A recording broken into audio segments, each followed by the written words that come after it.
Hello friends, back to Bhavani life style. உங்கள் அனைவருக்கும் காலை முதல் வணக்கம். எங்கள் வீட்டில் ஒரு தோசை சுட்டணுமா, பழைய சாம்பார் சாப்பிடுமான்னு கிடையாது. ஹோட்டல் ஸ்டைலில் சாம்பார் வேணுமா, கார சட்னி வேணுமா, தேங்காய் சட்னி வேணுமா, நேற்று நைட்டில் வச்ச சாம்பார், இப்போ காலையில் செய்ய போகிற தக்காளி கார சட்னி, இப்போ செஞ்ச சட்னி பார்த்துக்கோங்க. தோசை மாவு இதில் இருக்குது. உங்கள் வீட்லேயும் தோசை காவு கொடுத்தா எத்தனை சட்னி நீங்கள் செய்வீங்கன்னு சொல்லுங்கள். என்கிட்ட அப்படி யாருமே 3 சட்னி சாம்பார் கேட்கல, நான் தான் செஞ்சு கொடுப்போமே அப்படின்னு களத்தில் இறங்கிட்டேன். எனக்கு கொஞ்சம் நெஞ்ச திமிரு இல்லை, இருக்கிறத கொடுக்கலால. பையன் சொல்கிறேன், மம்மி இருக்கிறத கொடுங்க மம்மி, ஏன் மம்மி உடம்பு சரியாக இந்த குடும்பம் பண்ணுறீங்கன்னு. எனக்கு பிள்ளைக்கு வாய்க்கு ருசியாகவும் செஞ்சு தருவோமே. திருப்பி இப்போ அவர் வெளிநாட்டுக்கு எதுவும் போயிட்டாருன்னா திருப்பி அவர் வரதுக்கு 1 வருஷம் ஆயிருமேன்னு நான் தான் வகை வகையாக செஞ்சு தரலான்னு நினைக்கிறேன். சரி தானே? தான் பிள்ளைங்களுக்கு தாய் எவ்வளோ கொடுத்தாலும் ஐயோ நம்ம நிறைய கொடுக்கலேன்னு தோணும். அதனால தான் நீங்களும் என்ன மாதிரியா சொல்லுங்கள். என் வீட்டில் என் 2 பசங்களும் எதோ கொடுத்தாலும் சாப்பிட்டுட்டு கப்சிப்பாக போயிடுவாங்க.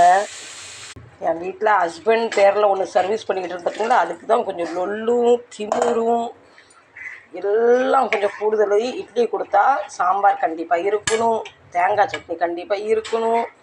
அது 2 அவருக்குன்னா கார சட்னி எங்கள் பையனுக்கு பண்ணி கொடுத்தா இட்லி தோசை சாப்பிட்டுப்பார்.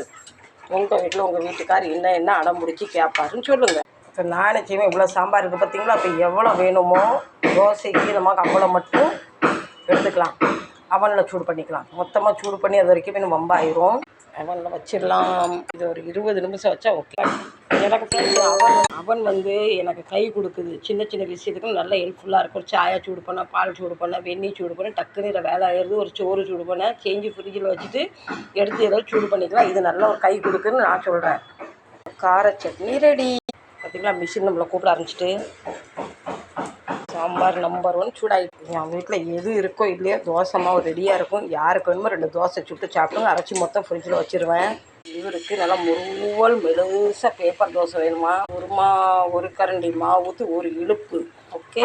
இவருக்கு நான் பொண்டாட்டியாக இருக்கிறது, எங்கே வேலைக்கு போனால் கூட 10-15,000 சம்பளம் கிடச்சிருக்கோம். வெற்றிகரமாக முதல் தோசை ரெடி. அவர் கேட்ட மாதிரி முருவலான மெலுசு தோசை ரெடி. அவளாக டேபிளில் உட்காந்துட்டு கொடுத்துருவாரு. இன்னும் மெலுசாக ஊற்றுன்னு மெலுசாக இப்போ ஊற்றியாச்சு. ஓகே.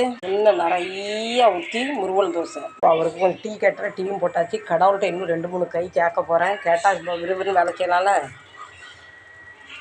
இப்போ நான் சாப்பிட போகிறேன். பிஞ்சி பாதி தோசை, சுட்டு வச்சு 1/2 மணி நேரம் ஆன தோசை, கொஞ்சம் சாம்பார், மிஞ்ச மீதி சட்னி.